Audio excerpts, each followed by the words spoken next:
ஐயா இவங்கெல்லாம் இருக்கிறத விட்டுட்டு பறக்கிறத பிடிக்க ஆசைப்படுறாங்க. நான் விவேகானந்தரா பிறக்கிறேன், அரசியல்வாதியா பிறக்கிறேன் சொல்றாங்க. அதெல்லாம் அடுத்த பிறவில தானே. இந்த பிறவில என்னத்தை சாதிச்சாங்க? நம்மளா இருந்து சந்தோஷப்பட்டு வாழணும். அதுக்கு நான் ஒரு கவிதை சொல்றேன் சார்.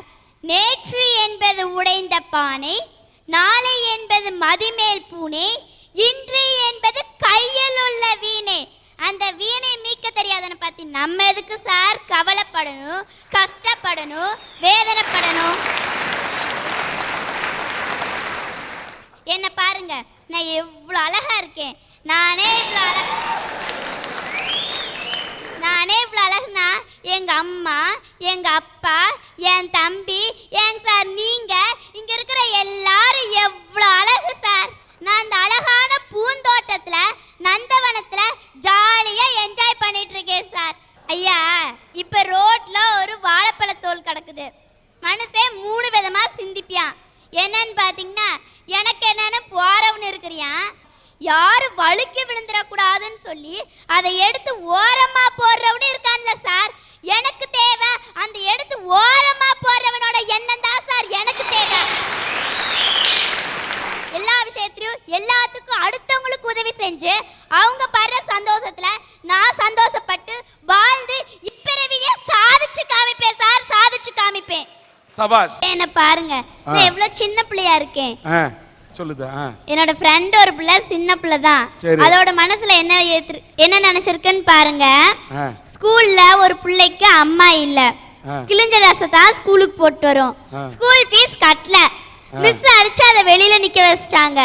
அப்ப இன்னொரு ஃப்ரெண்ட் என்ன பண்ணுச்சு தெரியுமாங்க ஐயா? அது கட்டுறதுக்காக ஸ்கூல் ஃபீஸ் ஸ்கூலுக்கு கொண்டு வந்துருந்துச்சு. ஐயோ நம்ம ஃப்ரெண்டை வெளியில அடி வாங்கி நிக்க வச்சிட்டாங்களேன்னு சொல்லி அதோட ஸ்கூல் ஃபீஸ் எடுத்து கட்டுச்சுங்க ஐயா. வீட்டில் போய் அடிச்சாங்க அவங்க அம்மா. நான் அடுத்த நாள் ஸ்கூலுக்கு வந்துச்சு. நான் கேட்டேன், ஏன்டி இப்படி பொய் சொல்லி உங்க அம்மாட்ட அடி வாங்குறேன்னு. அப்ப அது என்ன சொல்லுச்சுங்க தெரியுமாங்க ஐயா? எங்க அம்மா அடிச்சது எனக்கு அடியா தெரியல, சந்தோஷமா தான் தெரிஞ்சிச்சு. பாப்பா, என் ஃப்ரெண்டு ஒருத்தர் இருக்கா, ஸ்கூல் ஃபீஸ் கட்டணும்டான்னு சொல்லிட்டு எங்கள் அப்பாட்ட இருந்து 150 ரூபா வாங்கிட்டு வந்தேன். அதை வாங்கி ஸ்கூல் பஸ் கட்ட இன்னும் 1 வாரம் இருக்கு, அப்புறமேல் கட்டிக்கிறோன்னு சொல்லிட்டு அந்த பீஸை கூப்பிட்டு கொடுத்து 2 பேர் சினிமாவுக்கு போய் மொண்டிகால் போட்டு டீச்சர்கிட்ட வை வாங்கணுமா. அண்ணா நீங்க அப்படி இருந்தீங்கன்னா உங்க ஃப்ரெண்டு உங்களை மாதிரி தான் இருப்பான். கம்முன்னு உட்காருங்கண்ணா. ஏன்பா அந்த பொண்ணு மனசு முள்ள மாதிரி இருக்கக்கூடிய ஒரு புள்ளைய பத்தி பேசினா நீ முள்ள மாதிரிய பத்தி பேசிட்டு இருக்க? அப்ப நான் கேட்டேன், ஏன் இப்படி பொய் சொல்லி உங்க அம்மாட்ட அடி வாங்குறேன்னு. அப்ப அது என்ன சொல்லிச்சு தெரியுமாங்க ஐயா?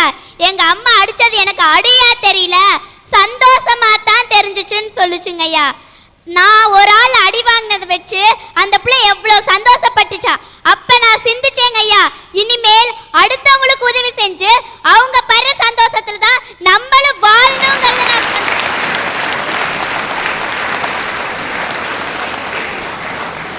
ஒரு ஊர்லங்க ஐயா அரியக்குடி ராமானுஜர்னு ஒருத்தர் இருந்தாரு.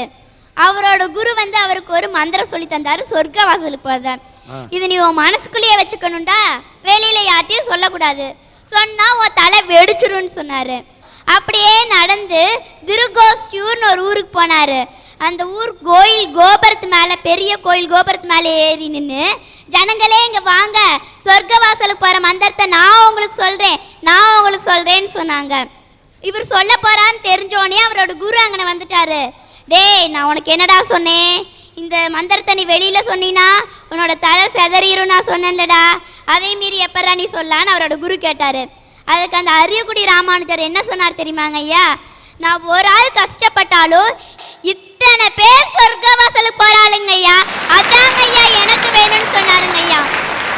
அதே மாதிரி தான் நம்மளும் சந்தோஷமா வாழணும், அடுத்தவங்களையும் சந்தோஷமா வாழ வைக்கணும், அதே சந்தோஷத்துல நம்மளும் வாழணுங்க ஐயா. இப்ப நீங்களே கேள்விப்பட்டிருப்பீங்க, சின்ன வயசுல இருந்தே ஊருக்கு புள்ள பிடிக்கிற வரையா நம்ம பாட்டிலாம் சொல்லியிருப்பாங்க.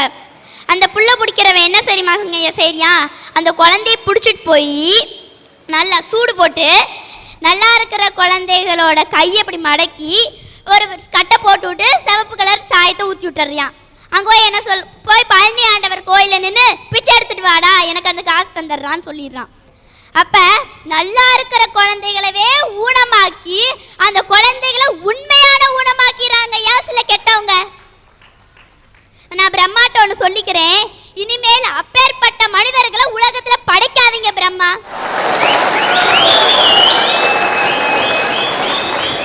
இப்ப எனக்கு ஒரு பிறந்த நாள் வருதுங்க ஐயா. நம்ம மனநிலை பாதிக்கப்பட்ட குழந்தைகளை நிறைய பேரை பார்த்துருப்போம். பழனி கோயிலுக்கு வந்து, அப்பனே முருகா, இது நீயே தான் எனக்கு கொடுத்த குழந்தை, அந்த குழந்தைக்கு நான் உனக்கு மொட்டை அடிச்சு இது ஓன் குழந்தை தான், நான் இதை இங்கேயே விட்டுட்டு போயிடுறேன்னு சொல்லிடுறாங்க. அப்படியே கோயிலுக்குள்ள சாமி கும்பிட்ற மாதிரி போய் அந்த குழந்தைகள்லாம் நழுவு விட்டு போயிடுறாங்க. பாவம் சார், ஒண்ணுமே இல்லாத அந்த குழந்தைகளை அப்படி விட்டுட்டு போய் அவங்க படுற பாடம் நீங்க பார்த்துருக்கீங்களா சார்? அப்படியே தலையை பிச்சு போட்டுக்கிட்டு ஒண்ணுமே தெரியாத மாதிரி போனாங்க. நம்மெல்லாம் சார், நம்ம அழுகணும்னா நம்ம அம்மா மடியில படுத்து அழுகுறோம், நம்மளுக்கு சோகம்னா நம்ம அம்மா மடியில படுத்து அழுகுறோம், நம்மளுக்கு நம்ம அம்மா எப்படி தலை சீவி அலங்காரம் பார்க்குறாங்க, பொட்டு வச்சு எல்லாம் நம்ம எவ்வளோ அழகா இருக்கணும், இத்தனை பேர் மத்தியில நம்ம புள்ள அழகா இருக்கணும்னு சொல்லி நம்ம அம்மா நினைக்கிறாங்கல்ல சார், அவங்க அம்மா நான் நினைக்க முடியுமா சார்? அப்படியே திக்காலுக்கு ஒரு இடத்துல விட்டுட்டு போயிடுறாங்கல்ல சார். ஒரு அண்ணனை பார்த்தேன் சார், கிழிஞ்ச ட்ரெஸ்ஸை போட்டுட்டு இருந்தாங்க சார். நம்மளே என்ன பண்ணுறோம், ஒரு நோம்பி வந்தாலும் ஒரு பிறந்த நாள் வந்தாலும் 10,000 1000 சொல்லி போட்டு புது ட்ரெஸ் வாங்கி நல்லா ஜாலியாக நடந்து போகிறோம். அவங்களால அப்படி போட முடியுமா சார்? இவ்வளோ கஷ்டப்படுறாங்க, அதை நம்ம கொஞ்சம் நினச்சி பார்க்கணும்ல சார். இப்போ அந்த குழந்தைய பார்த்தோன்னே நான் நினச்சேன் சார், எனக்கு இப்போ பிறந்த நாள் வருது சார், எனக்கு எங்கள் அம்மா அப்பா 1000 ரூபாய்க்கு ட்ரெஸ் எடுத்து தர்றத அந்த ஊனமுள்ள குழந்தைகளுக்கு நான் தருவேன் சார், கண்டிப்பா நான் தருவேன் சார். அவங்க சந்தோஷப்பட்டு அவங்க படுற சந்தோஷத்துல நான் வாழ்ந்து காமிப்பேன் சார், சாதிச்சுக்கிட்டே இருப்பேன் சார். எல்லாரும் இன்னொரு பிறவின்னு நினைக்காதீங்க சார், இந்த பிறவியில கடைசி இப்பிறவிலே சாதிங்க சார். சாதிச்சு அந்த மாதிரி ஊனமுற்ற குழந்தைகளுக்கு உதவி செய்யுங்க சார். உங்களுக்கு கடவுளோட ஆசீர்வாதம் என்னைக்குமே இருக்கும் சார்.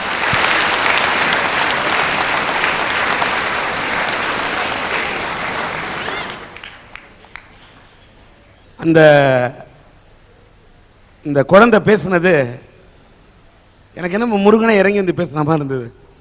அந்த குழந்தை சொல்ற மாதிரி எத்தனை பேர் பழனி கோயிலுக்கு வரவங்க ரொம்ப வேதனைக்குரிய விஷயம், மனநிலை சரியில்லாத குழந்தைகளை வீட்டில் வச்சு பாதுகாக்க முடியலன்னு மொட்டை அடிக்கிற மாதிரி அழைச்சிட்டு வந்து அந்த பிள்ளைங்களை அனாதையா அப்படியே விட்டுட்டு போயிடுறாங்க சார். முருகன் பார்த்துப்பான்னு, என் அப்பா முருகனை பார்த்து எல்லாரும் அப்பா அப்பான்னு கூப்பிட்டதுக்காக அந்த அப்பா அப்பான்னு கூப்பிட்டதே தப்பா? முருகன் பார்த்துப்பான்னு சொல்லிட்டு அந்த குழந்தைய பார்த்துக்கிறதுக்கு யாருமே இல்லாமல் அனாதையாக விட்டுட்டு போயிடுறாங்க. அத்தனை குழந்தைங்க அனாதையாக நிற்குது. அதாவது சின்ன குழந்தைங்களாவது யாராவது பெற்றவங்க பார்த்துட்டு பிள்ளையா நினச்சி வளர்க்கக்கூடிய நல்ல தாய்மார்கள் இருக்காங்க. சில குழந்தைங்களோட கை காலெல்லாம் உடச்சி ஊனமாக்கி அதில் வந்து ரத்தம் ஊத்துற மாதிரி சாயத்தை ஊற்றி பிச்சை எடுக்க விடுறான். அந்த குழந்தையெல்லாம் ஊனமாக்கிடுறானோ. கொஞ்சம் வயசு வந்த மனநிலை குன்றிய பெண்களை கொண்டாந்து விட்டு போகணுன்னு அந்த பெண்களை கூட சில இதயம் இல்லாத பாவிங்க கற்பழிச்சு அந்த மனநிலை தெரியாத அந்த பெண்ணே ஒரு குழந்தை, அவ கையில குழந்தைய கொடுத்தோன்னு அவ அந்த கையில அந்த குழந்தைய வச்சுக்கிட்டு அப்படியே நடுத்தருவில் நிராதரவா நிக்கிறாள. யார் சார் இதெல்லாம் எங்க போய் சொல்றது? யோசிச்சு பாருங்க. ஒரு மனநிலை இல்லாத சரியில்லாத ஒரு குழந்தைனா அதை வளர்க்கறது நம்மளோட கடமை, கஷ்டம்தான். ஏதாவது ஒரு அநாத ஆசிரமத்தில் விடுங்க. இதை போன்ற கருணையோடு பேசக்கூடிய இந்த சுஜிதர்ஷினி போன்ற குழந்தைகளின் இதயத்தில் கருணையை பிறக்க வைத்து அவர்களுக்கெல்லாம் ஒரு நல்ல வாழ்க்கை அப்பன் முருகன் கொடுப்பான். ஆனாலும் இதயமற்றவர்களே நீங்கள் எல்லாம் இப்படி செய்யாதீர்கள் என்பதைத்தான் இந்த சன் டிவியின் அரட்டை அரங்கத்தின் சார்பாக நாங்கள் கேட்டுக்கொள்கிறோம்.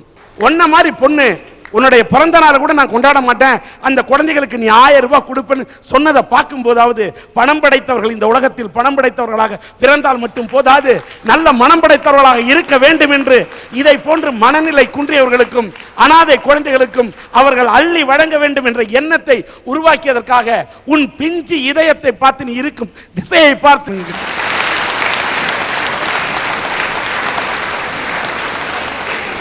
சார், நான் இந்த பிரிவில பட்டது போது இனி ஒரு ஜென்மம் தேவையில்லைன்னு பேச வந்திருக்கேன்.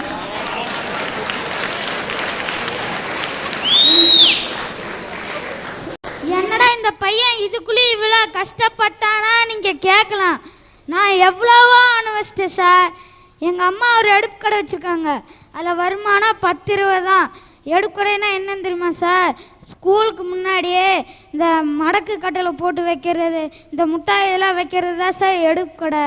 நான் பார்த்தீங்கன்னா நான் காலையில் 5 மணிக்கே எழுந்திரிச்சு வீட்டுக்கு 10 வீட்டுக்கு பேப்பர் போடுறேன். ஒரு வீட்டுக்கு மாதம் 20 ரூபா தராங்க, மொத்தம் 10 வீட்டுக்கு 200 ரூபா. ஏன் தெரியுமா நான் இப்படி கஷ்டப்படுறேன்? எங்கள் அப்பா ஒரு குடியார எங்களை விட்டு போயிட்டாரு. தினமும் குடிச்சிட்டு வந்து எங்கள் அம்மா அடிச்சுக்கிட்டே இருப்பார் சார். அப்போ எங்கள் அம்மா அடிக்கிற பார்த்து எனக்கு நைட்டு கனவுல வரும் சார். அப்பா அம்மா அடிக்காங்க அலறும் சார். அப்போ எங்கள் அம்மா எந்திரிச்சு என்ன சொல்லுவான்னு தெரியுமா சார்? டே அவரு தான் இல்லைடா, நீ நல்லா படுறான் பாரு சார், வாமா எங்கள் அப்பாவை கூட்டிகிட்டு வரலான்னு போனோம் சார். அப்போ எங்கள் அப்பா என்ன சொன்னான்னு தெரியுமா சார்? நீ போடி, நான் என் மகனை வச்சு காப்பாற்றிக்கிறேன்னாரு சார்.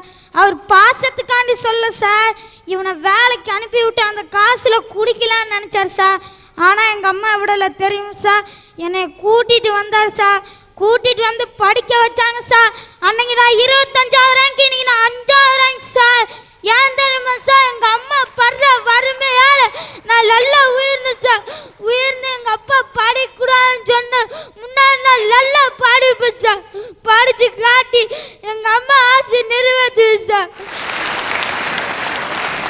அதே மாதிரி எங்கள் பாப்பா பார்த்தீங்கன்னா பக்கத்தால் இருக்க வீட்டில் பார்த்தீங்கன்னா அவங்கள 2 சைஸ் போட்டு பார்த்து என் பாப்பா கேட்கு சார். அம்மா அதே மாதிரி 2 சைஸ் சாக்ஸ் எனக்கு வாங்கி கொடுமான்னு சொல்லு சார். அப்போ எங்கள் அம்மா என்ன சொல்லுவாங்க தெரியுமா சார்? நம்மளாம் ஏழை குடும்பத்தை சேர்ந்தவங்க, அங்காட்டி நீ தமிழ் மீடியமே போன்னு சொல்லுவாங்க சார். அழுதுகிட்டே என்னட்டு வந்துச்சு சார். அண்ணா எனக்கு 2 சைஸ் சாக்ஸ் போட்டு தாட்டி விடுன்னு சார். அப்போ நான் சொன்னேன் சார், இரு தங்கச்சி, நான் படிக்க நான் கலெக்டர் ஆகி உன்னை டாக்டர் ஆக்கி காட்டுவேன்னு சொன்னேன் சார். இதோட அந்த தன்னம்பிக்கையால் வாழ்ந்துட்டு இருக்குது சார் என் தங்கச்சி. டெய்லி கேட்கு சார். எங்கள் அம்மா எங்களை விட்டுட்டு போவாங்க, காப்பாற்றிட்டு இருக்காங்க வருஷா. என்னை படிக்க வைக்கணும்னு ஒரு உறுதிமொழி எடுத்து என்னை படிக்க வைக்கிறாங்க வருஷா. அதான் சார் உலகில மிகப்பெரிய சாதனை.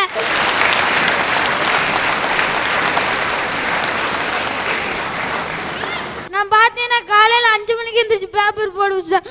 காலையில் சாப்பிட மாட்டேன். ஏன் தெரியுமா சார்? சீக்கிரம் ஸ்கூலுக்கு போகணுன்னு நான் போயிடுவேன் சார். மதியம் சத்துணவு சோறு தான் சார் சாப்பிடுவேன். நைட்டு எங்கள் அம்மா ஒரே ஒரு நேரம் தான் சார் சமைப்பாங்க, அதையும் சாப்பிட்டு தூங்கிடுவேன் சார்.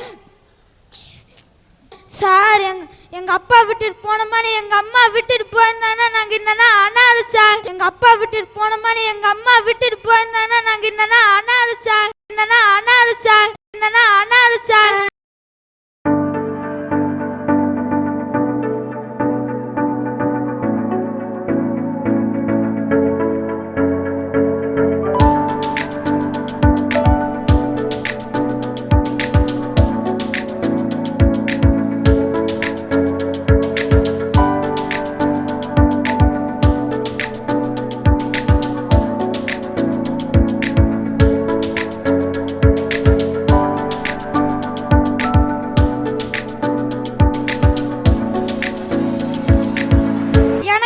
கஷ்டம் வேற குழந்தைகளுக்கு யாரும் வரவே கூடாது சார்.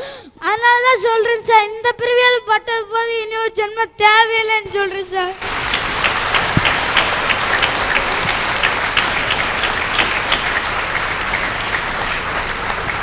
எனக்கு வந்த கஷ்டம் வேற குழந்தைகளுக்கு யாரும் வரவே கூடாது சார்.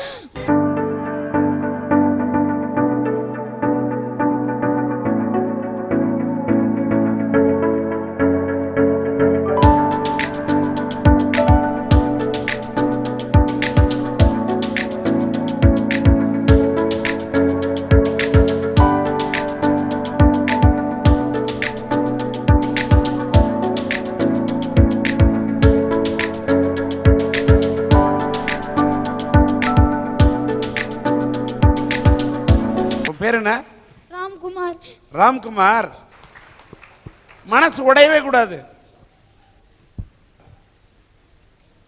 நீ நல்லா படிக்கிறிய? இப்ப நீ படி. உனக்கு நிச்சயமாக இந்த அரட்டை அரங்கம் பார்க்கக்கூடிய நல்ல இதயங்கள் நிச்சயம் இதை பார்க்கக்குள்ள உன்னுடைய வாழ்க்கையில் எல்லாம் வல்ல இந்த இறைவன் நல்ல வழியை திறப்பாரு. மனசு உடையாத, உன்னுடைய கண்ணீர் துடைக்கப்படும். உங்க அம்மா வந்திருக்காங்களா? வந்திருந்தாங்கன்னா அந்த அம்மாவை நான் மேடை கிடைக்கிறேன்.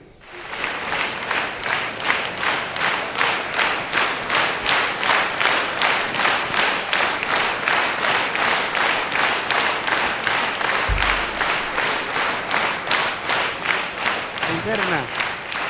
ஆ? அந்த மைக் கூடாம உங்க அம்மா ஏதாவது சொல்றாங்க, ஏதாவது சொல்றீங்களாம்மா?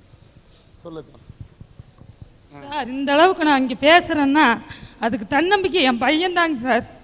எனக்கு இவ்வளோ ஊக்கம் கொடுத்து நல்ல முறையில் இவ்வளோ தூரம் வர வச்சது என் பையன். அவனோட ஊக்கம் தான் என்னை இந்த அளவுக்கு கொண்டு வந்திருக்குங்க சார்.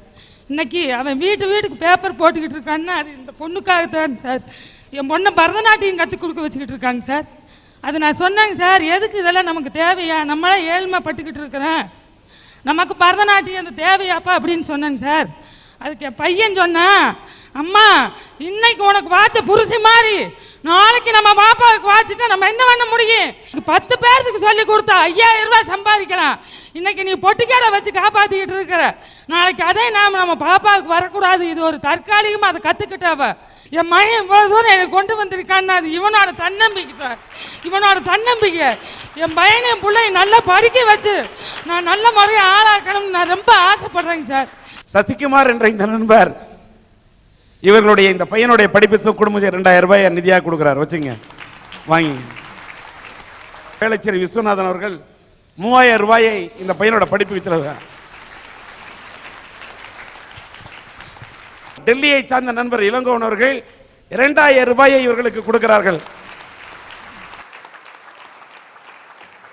இந்த பையனுடைய படிப்புக்கான செலவை பழனி ரோட்டரி சங்கம் ஏற்றுக்கொள்கிறது என்று சொன்னார். இந்த குடும்பம் ஒரு பெட்டிக்கடை வைத்து வாழ்க்கையை இவர் ஜீவனத்தை நடத்திக் கொள்வதற்கு வழிவகுக்க வேண்டும் என்று சன் டிவியின் அரட்டை அரங்கத்தின் சார்பாக தெரிவித்துக் கொள்கிறோம்.